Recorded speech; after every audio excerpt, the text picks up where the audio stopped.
The WAFB Podcast Network is sponsored by Neighbors Federal Credit Union.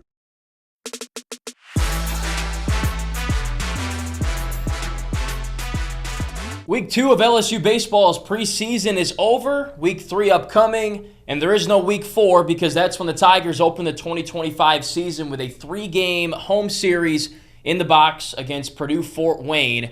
We recapped Week 1 on our, 2 episodes ago, so check that out if you missed it. I'll tag it right here. It's on our Game Time with John Eads playlist. I also posted a little sit-down interview I did with Mark Etheridge from D1 Baseball. He's a senior writer for that publication. He really focuses on the SEC, and he, along with Joe Healy, another very well-respected baseball voice in the college realm, do a podcast, SEC Extra. So if you guys are interested in that, I'd certainly suggest you head over there. But in terms of LSU baseball, this is the place to be right now. We've been at all the preseason scrimmages, all the preseason practices. We've attended all the preseason media sessions, talking to Jay Johnson, Nate Yeskie, the pitching coach, Josh Jordan, one of the assistant coaches, recruiting coordinator, catching, first baseman coach, several of the players, and we'll meet with some more here in Week 3, all leading in to opening day coming up on February 14th, Valentine's Day. Should be a lot of fun, a lot of excitement around this team. A lot of the polls have them top 3 in the country. I imagine they'll probably be,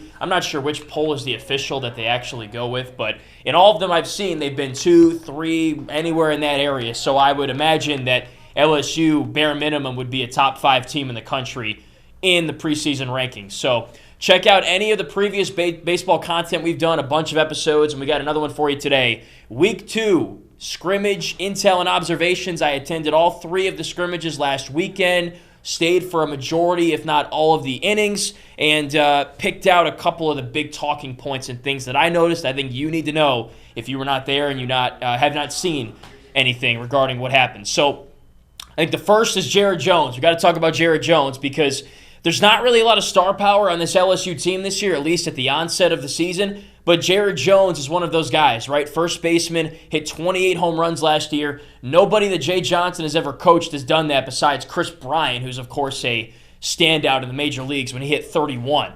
And he's a first-team All-American, one of those kind of guys that probably should have been drafted last year. We've talked about this over and over again.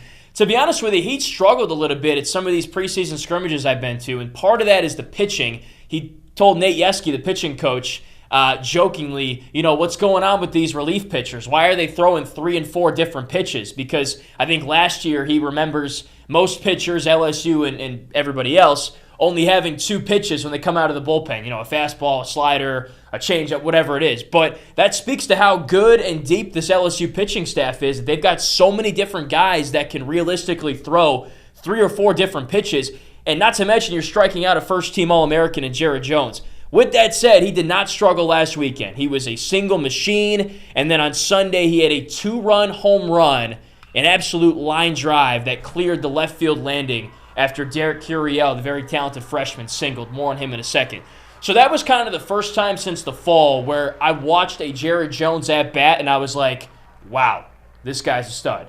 So that was good to see, very promising to see. And as I talked about with Mark Etheridge, the thing for him this year, if Jared wants to develop into that first-round pick kind of guy like Tommy White, he's got to continue to work on that plate discipline, lengthening at-bats, waiting for his pitch, not swinging it. Bad pitches, really. I guess we'll just keep it simple in that regard, which he did pretty well down the stretch last year. I think he's done a pretty good job of as well this season. The other thing he's working on is beating the shift, being smart with his at-bats, because he's going to see a lot of shifting this year. The third baseman, the shortstop, the second baseman, probably all going to be on the left side of the infield. But I have seen him hit it to the right side, find those gaps, and I think that's something that he's also working on as well. Being smart, not necessarily needing to be a superhero, even though he looks like one every time he's in the box. So that was very nice to see. I would expect Jared Jones to hit the ground running and build on what he did as a sophomore. He's gotten better each year he's been at LSU, and I'd imagine that would continue in 2025. So, Curiel, I just mentioned, freshman, D1 Baseball's preseason freshman of the year. I don't know how to say this, and hopefully you just believe me. The hype is real. Like, every time I've seen this kid play, he's met or exceeded expectations, not only from a coaching standpoint, but just you go and watch LSU scrimmage. You don't know anything about these guys. you will know who number 6 is by the time the scrimmage is over, because he went 2 for 3 on Saturday at the plate, 3 for 3 on Sunday with an RBI and a stolen base. And then not to mention, he again had several really good catches in the outfield. He played some left, he played some center. He's had some spectacular catches at points. I wouldn't necessarily say he had a Web Jam SportsCenter top 10 play kind of moment. He had one nice sliding catch, though, I will say. A lot of it, though, is just he makes somewhat difficult plays look easy, or he makes routine plays look like routine plays, because I haven't seen him have an issue in the outfield really yet. Dropping a ball, not tracking a ball. So he is not a freshman. He should be playing minor league baseball right now. He should be on the fast track to the major leagues. But instead, Derek Curiel is at LSU. I think he's a day one starter. If you're putting out projected starting lineups and you're not including this guy in those, I'm not taking it serious, because he deserves to be in there. I think he's going to be an instant impact guy, which is why we included him in our instant impact freshman episode. Check that out if you missed it. I think Derek Curiel is a day one starter, and he's going to provide a huge impact for this team in some capacity every time he's on the field. Defense, stealing, base, hitting the whatever. All of it. He does it well. Okay, moving on. Stephen Milam. So something I noticed on Sunday. By the way, he had a really good weekend. He recorded 3 straight outs in 1 inning. Like, he took care of all of it. 2 outs at second base. He tracked a foul ball all the way back to deep right field in front of the netting, and then he, recorded an out on a ground ball to short, and then the same thing at second base. So this guy is all over the field. What they were doing with him on Sunday was interesting. So Daniel Dickinson, the transfer from Utah Valley that is kind of a lock to be the second baseman, wasn't on the same team as him, / wasn't really playing. They had, I want to say it was Tanner Reeves out there, the JUCO transfer. So anytime there was a left-handed batter in the box, they would shift Milam from third to second base. And I know what you're thinking, well, that's a shift, dummy. But no, he was actually playing true second base. Like, he was moving from third to where the second baseman would go in a shift. And I really like that, because that is, again, following the theme of putting your best defender in the most possible positions to make plays. And Stephen Milam is their best infielder. So I'm not sure if they're going to do that when Dickinson's in the game, because Danny has looked really good at second, and I don't really see the need to move Milam there. But Reeves is a guy I would expect to see play this year. Maybe Dickinson needs a day off. That could be a lineup you see, and that could be a rotation you see. So I just wanted to point that out. And yeah, Milam was great defensively. He's in for a big year. He was named the number 6 shortstop in the country by D1Baseball.com. I'm not sure if he's actually going to play shortstop. That's to be determined. I'm sure he might play a little third, little shortstop at the beginning of the season, and they're still going to cycle through and figure that out. But you could put this guy anywhere in the infield, and I think he'd do a great job. So you really can't go wrong. By the way, he had an RBI double, so he's bringing that offensive flair as well, just like he did as a freshman. Speaking of freshmen, William Schmidt, he was back on the mound, went 3 innings, 2 hits, 2 earned runs, 2 walks, 2 strikeouts, up and down performance. I think it's the best he's looked, though, over an extended period of time, and he's just going to keep getting better and better. He was throwing with high velocity, high 90s, a lot of pitches. Everybody said he has an elite curveball. So he has tools and things that not a lot of other pitchers have in the country. And by the way, he's only a freshman in college. Again, just like Curiel, probably should be playing minor league baseball, but he wanted to play at LSU that bad. So the way they're talking about Schmidt, it seems like they're going to bring him along slowly, so I would not expect to see him out there starting in his first appearance. I would probably expect to see him out of the bullpen maybe on Saturday against Purdue-Fort Wayne, and he goes as long as they want him to go, 3 innings, 4 innings, whatever it is. Maybe he's just out there rolling. And he was rolling. When he pitched, he worked through this first handful of batters with pretty much ease, if I recall correctly. So I would expect to see him early in the season, and his role will develop and grow as the season progresses. A few more for you. More pitching notes, because I think this is the biggest talking point right now. Who's the Friday night guy? Where do these guys kind of fit into this rotation?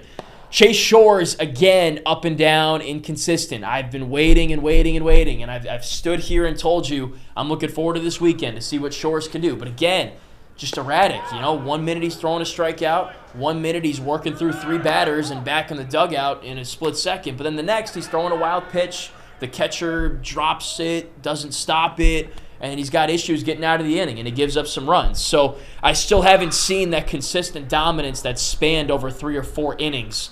So I can't sit here and tell you he's going to be the Friday night guy. I think he's going to eventually find his groove. He's still coming back from Tommy John surgery. But based on what I've seen, it's not convincing enough for me to label him that Friday night guy. I don't even know if he'd be the Saturday guy. He certainly well could be. But if I were doing a lineup projection right now, I would not have him as the opening day starter.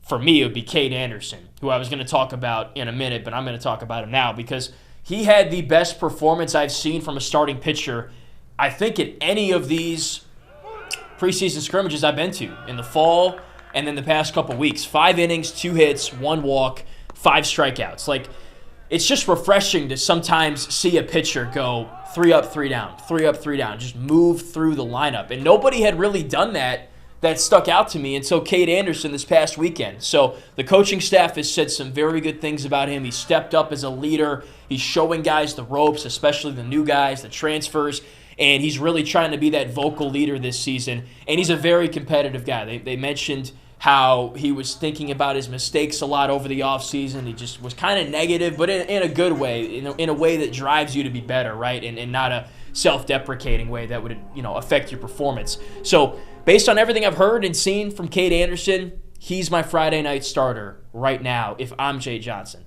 I'm not Jay Johnson, but that's my projection, in case you were wondering. A couple more names to mention: Connor Ware, Anthony Ianson. 2 transfers a lot of people are excited about. They both look good. Ware, 3 innings, 1 hit, no earned runs, no walks, 3 strikeouts. And then Ianson, 4 innings, 2 hits, 2 strikeouts, no walks, and no runs. I would expect to see those guys opening weekend. Maybe Ianson or Ware could start. They have what it takes to be a starter. I don't know if I've seen them actually start a scrimmage yet. I'm sure that Ianson has. I don't know if Ware has. But a lot of people like Ianson as that Saturday starter. And be careful with these starter labels, and I think I've talked about this before. Like Nate Yeskie kind of told us that, I wouldn't dive too much into that he's a starter, he's a this, he's a that. They just have a lot of very talented pitchers that can serve in a variety of roles. So it's more of the thinking of, hey, this guy's going to start, he'll give us an inning or 2, however long he can go, and then the next guy's going to go in. You know what I mean? So I wouldn't get too fixated on he's a starter and he's a bullpen guy, at least in the beginning of the season. But I would expect to see Ware, a guy that the coaching staff loves. They've hyped up a lot over the past few months. And then Ianson as well, who's had a lot of experience, pitching in college baseball and really hasn't faltered much in what I've seen. Wrap up with this. One more name that is under the radar that I think you need to know that Nate Yeskie made a point to mention. I asked him who's going to serve as that kind of Griffin Herring this year, the ace out of the bullpen that can go as long as you need and will seriously affect you winning the game. And he may have just been talking about lefties, but he mentioned DJ Primo. Of course, Herring was a lefty. Primo's a lefty. He did some really good stuff over the summer in the Cape Cod League. He's a local guy. And got a little bit of run last year, but not a lot. I would expect to see him a lot this season, though. Like when Nate Yeskie personally calls out your name in a group of 15 to 20 possible candidates, that's a big deal. And he was out there in a high-leverage situation in one of the scrimmages, went 1 inning, 3 strikeouts, and I'm pretty sure they had, if it wasn't bases loaded, there were a couple guys on base, and it could have gotten a little out of hand. But DJ Primo did not let that happen. So I would look for him as well as a guy out of the bullpen that they're going to use in some important high-leverage moments this season. So that's all the scrimmage intel I got for you. If you want to see more, I didn't get to everything. I can't get to everything. We'd be talking all day. Follow me on social media, at John Eads, WAFB on X, Instagram, Facebook, whatever it is. I'm posting baseball and a bunch of other content daily, interview snippets, film, bunch of stuff. So if you want more, check that out. And again, I will remind you, we've done several baseball episodes. So if you want a refresher, you want to learn more about this team before the season, before you hop in your car and skip over to the box on February 14th, just check out the playlist, Game Time with John Eads. More content to come. 1 more week of preseason and then opening day in a little over a week. Looking forward to it. Be sure to like and subscribe, and we will talk to you guys very soon.